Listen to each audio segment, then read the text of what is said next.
2025 was one of the best years ever for indie games, and with it came a whole lot of amazing roguelikes. So to close off the year, I wanted to share with you my personal top 10 favorite roguelikes of 2025. Most of these games I've covered in a lot more detail in other videos, so if you want to hear more of my thoughts on these games, feel free to check them out on the channel. With that said, let's jump right into it. Number 10, Sworn. Sworn is an action roguelike that takes heavy inspiration from Hades, and I mean very heavily.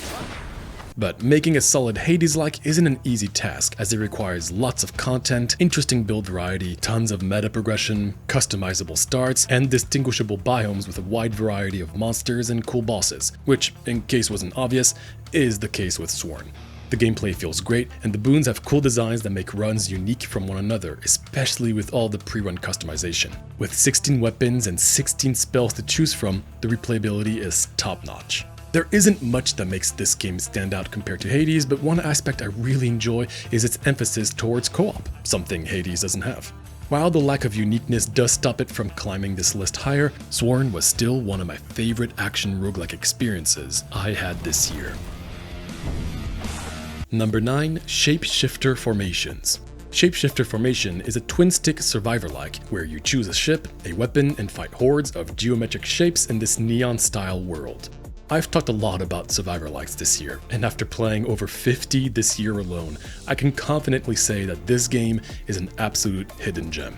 Not only are in-game upgrades very interesting and allow a crazy amount of diversity, but once players have unlocked most of the important meta progression, which can admittedly take a bit, the game allows players to reroll, banish, lock, transmutate, or even dual select upgrades, resulting in some actual thought-provoking strategies when leveling up throughout the entire run. And with how fun and interesting the upgrades are, I cannot remember the last time I had a survivor-like game get me this excited about choosing upgrades even throughout the entire late game. The gameplay is super smooth for a game of this genre, and the visual effects are amazingly satisfying. With 20 different ships, 20 weapons, and a whopping 193 unique upgrades, this game really surprised me. And with how little recognition it's gathered this year, I would strongly recommend checking this one out if you enjoy any sort of survivor-likes. Number 8, White Knuckle Early Access. White Knuckle is a first-person climbing horror roguelike where you play this rather unfortunate individual trying to escape the horrors the world throws at them by going up. This might be the most unique game on this list, combining two rather uncommon subgenres for roguelikes, them being 3D platforming and horror. The gameplay is simple to understand but has an extremely high skill ceiling. Watching the dedicated community achieve insane climbing speed is a blast to watch, and maybe sometimes even a bit discouraging. While the roguelike elements themselves aren't the focal point of the game in my opinion, its main story mode is an incredible adventure. Each biome is unique with their own disturbing and fun obstacles to traverse. Admittedly, this is probably the hardest game to recommend on this list, as this game is not only very punishing, but might also be the most stressful roguelike I have ever played, which can definitely be a pro or a con, depending on the person. I do wish the game was slightly less punishing for beginners, as the early section is wildly different than the rest, and that early gameplay is constantly on the clock, giving little room for newcomers to experiment and possibly miss out on some of the coolest moments in the game much further along. I also do hope they keep adding more biomes, more level layouts, secrets, and roguelike elements with more consumables and interesting passive abilities, something I do expect to come. But as it stands, especially in early access, if White Knuckle sounds interesting to you, then definitely give this stressful gem a try. Number 7, He Is Coming Early Access. He Is Coming is a simple auto-battler roguelike where you move around a map collecting loot and fighting enemies automatically. At first glance, this game looks simple, and, well, you'd be right. This is the definition of simple mechanics and gameplay, but deep, extensive strategy. Most items have their own unique effects. All the player needs to do is to find elaborate ways to synergize them and create fun builds. The map is full of diverse NPCs and quote-unquote events. Bosses each come with one mechanic players need to adapt to, and builds keep getting crazier and crazier throughout the run as players are constantly unlocking more item slots to play with. In addition, this game has one of the most entertaining multiplayer modes I've ever experienced in a roguelike. Letting players face other people's builds in this highly competitive yet still fairly casual game, it's such an entertaining combination. Short runs combined with the complex yet easy to understand mechanics make this one of the most addictive games I've played this year. One that I always find myself coming back to while checking for new updates, impatiently waiting for the full release. Number 6. Absalom. Absalom is an adventure beat-them-up roguelike where you play as outcast heroes venturing to retake magic from the Sun King. It's hard to find a good beat-them-up games these days, and even more so as a roguelike.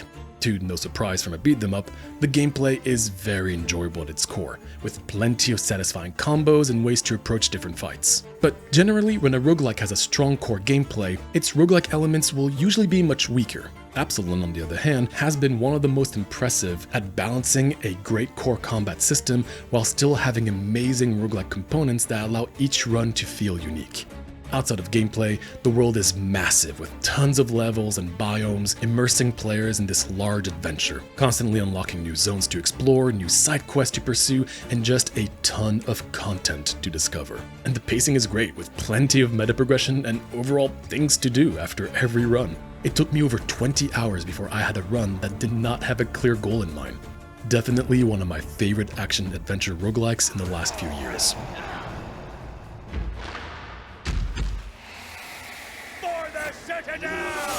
Number 5. Megabonk. Megabonk is a 3D survivor-like where you, well, destroy a bunch of enemies, of course. What if Risk of Rain 2 was actually a survivor-like? It is admittedly a great question and one that does not disappoint. Differently than most games of its genre, the movement here is actually quite extensive, with 3D physics that allow skilled players to traverse levels with high speed and precision. This game is great, with a bunch of items, weapons, characters, actual fun level design filled with interactables, but what I think really elevates this game is the upgrade system. Outside of finding really cool items similar to Risk of Rain 2, players can upgrade their character stats as well as their weapons. But those stats aren't always going to be the same. Not only are the values different depending on the luck factor, but some weapon upgrades may have different stats to upgrade as well each time, adding an additional layer of player choice and strategy. And for anyone worried that this may add too many layers of randomness, there's also the tome mechanic that allows specific stats to be prioritized in order to curate runs while still having a lot of controlled randomness. It's honestly genius design. The music is fantastic, the overall vibe and humor is really fun, and the community is awesome with this quote-unquote secret developer who is constantly updating the game and listening to player feedback. This game is not afraid to crank things up and remind everyone what a true survivor-like is at its core, an absolute chaotic mess of bullets and monsters. With one of the most enjoyable gameplay of its genre, a great balance between automation, strategy, and skill, Megabonk has now become one of my new favorite survivor-likes. Number 4. Elden Ring Nightreign. Elden Ring Nightreign is a fast-paced cooperative Souls-like roguelike where you're constantly on the clock against a shrinking map, grabbing loot and levels along the way in a mission to defeat the run's Night Lord. Out of every game on this list, I probably have the most nitpicks with this one. I think there's balance issues in the characters, items, abilities, and relics. I find the maps repetitive, there's a lack of important information, I really do not enjoy the relic system and how it's presented. I could honestly go on. But the truth is, none of this really matters when you have this kind of gameplay. There's no secret that FromSoft is one of the best at making extremely satisfying action gameplay, and having an infinite replayable version of one of its most popular titles is just amazing. I mean, just look at this.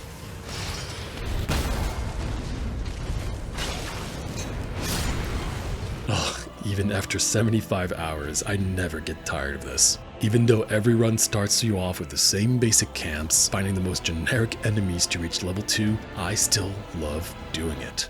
So yes, the gameplay is absolutely fantastic. Plenty of weapons to use, fast-paced movement for a Souls-like game, and really fun bosses, especially for all the epic Night Lords you end up fighting. True, proper Souls-like satisfaction. While the roguelike elements are fairly minor in comparison to the rest, they are actually a nice addition. One thing I do want to point out is that this game was heavily marketed towards it being a cooperative game. And while it was clearly designed with it as a priority, I do think that the single player experience is actually fantastic, something I did not anticipate. I completed the game my first time around as a solo player only, and it was an amazing experience. One I'm surprised I haven't heard being brought up as much. That being said, this game is still quite particular, and I can see not every Souls-like player enjoying the concept. Constantly on the clock, not much world building in comparison to other Souls-like games, different sense of long-term progression. But if you're craving some good old top-notch Elden Ring gameplay, then this to me is a must-play. Also, I do want to make it clear that I have unfortunately not had the time to dive into the DLC, but I'm sure it's great, might have fixed some of the issues I have, but apparently not as much as I had hoped for. So now, before moving to my top 3, I do want to point out that these next 2 games could have easily been number 1 any other year if it wasn't for 2025 just being one of the best years for indie games ever. So with that out of the way, let's jump right into number 3, Blueprints. Blueprints is a first-person puzzle roguelike, where you play as a young man navigating throughout shifting corridors and ever-changing chambers with the goal of reaching the infamous Room 46. When I first heard of Blueprints, I was skeptical. Many puzzles are about having this aha moment, where you finally put 2 and 2 together, while roguelikes are about repetition, which in some ways can be sort of the opposite. But in this instance, the roguelike elements are more of a brilliant add-on to a full-on puzzle adventure filled with these one-time aha moments. This game is comparable to the likes of Tunic and Outer Wilds, and if you know anything about these games, then you know you're in for a one-in-a-lifetime experience. I like to view this game as a massive escape room, except that every time you thought you figured out most of the puzzles, you quickly realize the game goes deeper. Then a few hours pass, and you realize that that was just the beginning, because it goes much deeper. Except that was still nothing compared to how much deeper it goes, and so on and so forth. Every room can contain multiple puzzles, some that will only make sense after 30 hours of gameplay. There is so much to discover and unravel. There is always something to do every run, the lore is incredibly deep, and the puzzles are great. The roguelike element is a bit of a controversial topic within the community, as room choices are mostly random, making consistency irregular. But once players understand that there are many goals to go for, and that ending a day or a run early is never an issue, I find those randomized elements to be a great addition, adding more player choices and strategy to this complex puzzle game, something I've never truly experienced before. I am sad that the developers don't seem to be updating the game regularly, as there are a few things I think the game could benefit from, such as an in-game picture system, even more content, or a godforsaken save feature. But aside from these minor issues I have, this game is one of the most unique masterpieces I have ever seen in the roguelike world, and I really do hope you get to enjoy this one-in-a-lifetime experience as well, even if it isn't for everyone. Number 2, Monster Train 2. Monster Train 2 is a sequel to Monster Train, a deck-building roguelike where you place units on 3 different floors of a train, defending your pyre against waves of enemies in a mission to take down the Titans. Monster Train was one of my favorite deck-building games ever, so when I heard about this sequel, I was nervous.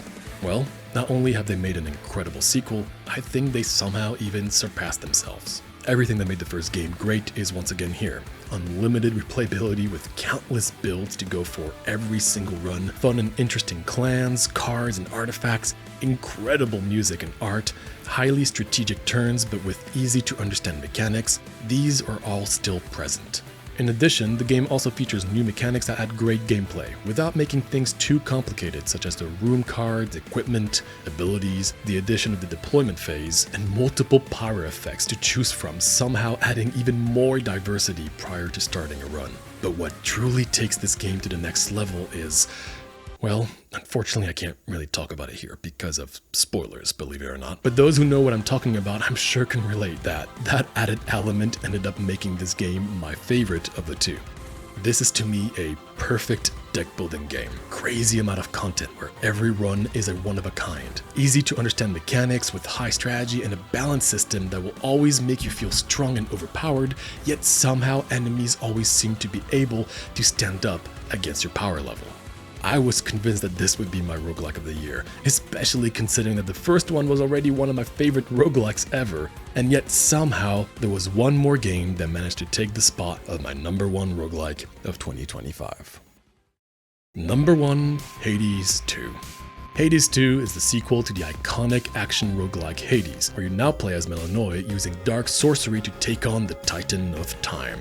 Hades is one of, if not my favorite action roguelike. When I heard that Supergiant Games was making a sequel, I was, well, actually in this instance, not especially worried. I've been following Supergiant Games for years. I love all of their games and had faith that they could deliver a great sequel, but never could I have imagined something this good.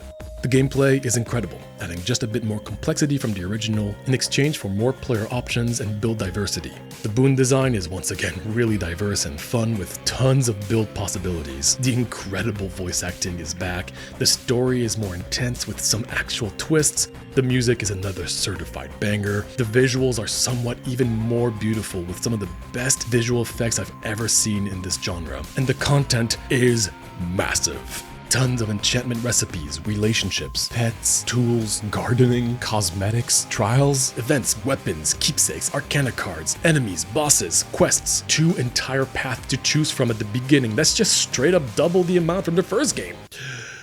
This is what I consider a perfect sequel. It keeps enough from the first game to make it a clear follow-up, but adds enough new elements for it to not feel like a glorified DLC. I followed the early access from start to finish, and I couldn't be happier with the way they handled the full release. They listened to the community feedback and spent a long time crafting this incredible adventure. While I do understand some people preferring the first game's faster pace action and simpler gameplay, I think the inclusion of mana and omegas after the many iterations they went through during the early access have made it my favorite action gameplay of any action roguelike game I've played, and easily my favorite roguelike of 2025. So there you go. Let me know what games you've played that I may have missed from last year, or any other thoughts you wish to share. If you enjoyed the video, feel free to give it a like, as it really helps the channel out. And if you're interested in more deep dive design analysis videos, feel free to subscribe. Thanks for watching.